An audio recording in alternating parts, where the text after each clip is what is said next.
Shalom, salam sejahtera. Renungan malam seiman berjudul Satu-satunya Media Komunikasi. Saudaraku yang kekasih, aku berdoa semoga engkau baik-baik dan sehat-sehat saja dalam segala sesuatu, sama seperti jiwamu baik-baik saja. 3 Yohanes 1 ayat 2.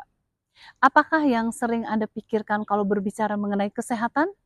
Banyak orang Kristen yang vegetarian, namun makanan bukanlah masalah paling utama dalam kesehatan rohani. Yesus menjanjikan pengikutnya bahwa Ia dan Allah Bapa akan datang dan tinggal bersama mereka. Ia berkata bahwa Ia akan memanifestasikan dirinya untuk kita. Bagaimana Ia akan buat itu? Kita lihat bagaimana Ia berkomunikasi dengan manusia. Dalam buku Education halaman 209 disebutkan, saraf otak yang terhubung dengan seluruh sistem tubuh adalah media di mana surga berkomunikasi dengan manusia dan mempengaruhi kehidupan yang terdalam. Apapun yang menghalangi sirkulasi arus listrik dalam sistem saraf, sehingga melemahkan kekuatan vital dan mengurangi kerentanan mental, membuatnya lebih sulit untuk membangkitkan sifat moral yang baik. Kita mengetahui ada beberapa bagian dari otak, yaitu dan bagian pertama adalah frontal lobe yang dipengaruhi oleh stimulan di mana komunikasi kerohanian terjadi. Tubuh dan pikiran mempunyai hubungan yang sangat erat.